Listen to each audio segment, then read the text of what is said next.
Welcome to MD Iman Channel. আসসালামু আলাইকুম ওয়া রাহমাতুল্লাহ। সম্মানিত দর্শক, মুসলিম উম্মাহ নিউজ আপডেটে আপনাকে স্বাগত জানাচ্ছি। আজ বৃহস্পতিবার 15 জানুয়ারি 2026। আজকের প্রতিবেদনে আমরা বিশ্বজুড়ে মুসলিম উম্মাহর সর্বশেষ পরিস্থিতি তুলে ধরব। প্রথমেই আসা যাক ফিলিস্তিনের খবরে। গাজা উপত্যকায় মানবিক বিপর্যয় এখন চরম আকার ধারণ করেছে। তীব্র শীত এবং ঝড়ের কারণে তাঁবু শিবিরে বসবাসকারী হাজার হাজার ফিলিস্তিনি পরিবার অবর্ণনীয় কষ্টে দিন কাটাচ্ছে। বিশেষ করে শিশুরা হাইপোথার্মিয়া বা অতিরিক্ত ঠান্ডায় প্রাণ হারাচ্ছে। গাজার স্বাস্থ্য মন্ত্রণালয়ের সর্বশেষ তথ্য অনুযায়ী 2023 সালের অক্টোবর থেকে এ পর্যন্ত মোট শহীদের সংখ্যা ৭১,৪৩৯ ছাড়িয়ে গেছে। গত 2 সপ্তাহে নতুন করে ৩৬ জন ফিলিস্তিনি শাহাদাত বরণ করেছেন। পশ্চিম তীরেও পরিস্থিতি উদ্বেগজনক। ইসরায়েলি বাহিনী গত ২৪ ঘণ্টায় জেনিন এবং তুলকারেম শরণার্থী শিবিরে নতুন করে সামরিক অভিযান চালিয়েছে। যুদ্ধবিরতি চুক্তি এবং আন্তর্জাতিক চাপ সত্ত্বেও ইসরায়েলি আগ্রাসন থামছে না। এবার আসা যাক সুদানের খবরে। আজ সুদানে গৃহযুদ্ধের ১০০০তম দিন পূর্ণ হল।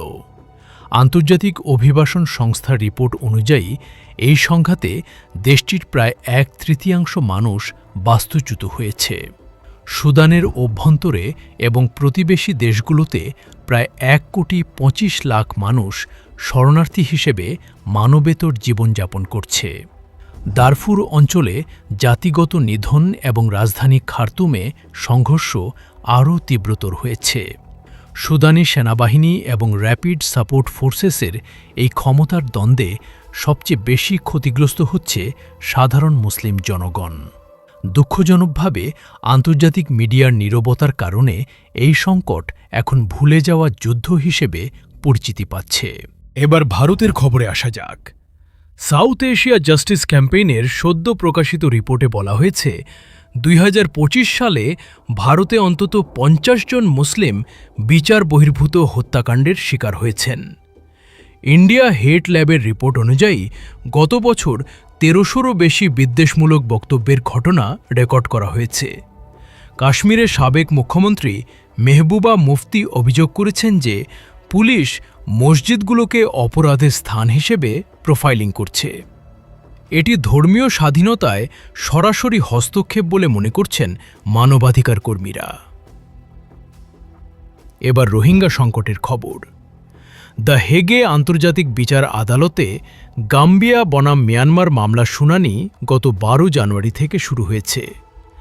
গাম্বিয়া মিয়ানমার সেনাবাহিনীর বিরুদ্ধে রোহিঙ্গা মুসলিমদের ওপর পরিচালিত গণহত্যার প্রমাণ উপস্থাপন করছে।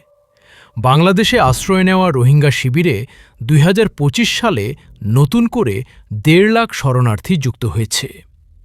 মিয়ানমারে চলমান গৃহযুদ্ধের কারণে রোহিঙ্গাদের ওপর নির্যাতন আরও বেড়েছে। অন্যান্য উল্লেখযোগ্য খবরে, ইউরোপ জুড়ে তীব্র শীতে শরণার্থীরা মানবেতর জীবনযাপন করছে।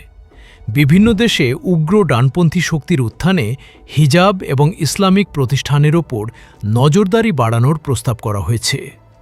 পাকিস্তানের খাইবার পাখতুনখোয়া অঞ্চলে সীমান্তে অস্থিরতা অব্যাহত রয়েছে। সম্মানিত দর্শক, বর্তমানে মুসলিম উম্মাহর এই সংকটের মূল কারণ হল ভূ রাজনৈতিক স্বার্থে মুসলিম দেশগুলোকে অস্থিতিশীল রাখা এবং মুসলিম দেশগুলোতে ইসলামোফোবিয়াকে রাজনৈতিক হাতিয়ার হিসেবে ব্যবহার করা। আন্তর্জাতিক সম্প্রদায়ের দ্বিমুখী নীতি ইসরায়েল ও মিয়ানমারের মতো রাষ্ট্রগুলোকে অপরাধ চালিয়ে যেতে সাহস যোগাচ্ছে। এই পরিস্থিতিতে আমাদের করণীয় হল, প্রথমত, সোশ্যাল মিডিয়ায় সচেতনতা তৈরি করা। দ্বিতীয়ত, গাজা, সিরিয়া এবং রোহিঙ্গা শরণার্থীদের জন্য মানবিক সাহায্যে অংশগ্রহণ করা। তৃতীয়ত, আন্তর্জাতিক ফোরামে মানবাধিকার লঙ্ঘনের ঘটনাগুলো তুলে ধরতে সোচ্চার হওয়া। এবং সর্বোপরি মুসলিম উম্মাহর ঐক্য ও সংহতি বজায় রাখা। সম্মানিত দর্শক, আজকের প্রতিবেদন এখানেই শেষ করছি। নিপীড়িত মুসলিম ভাই বোনদের জন্য দোয়া করবেন।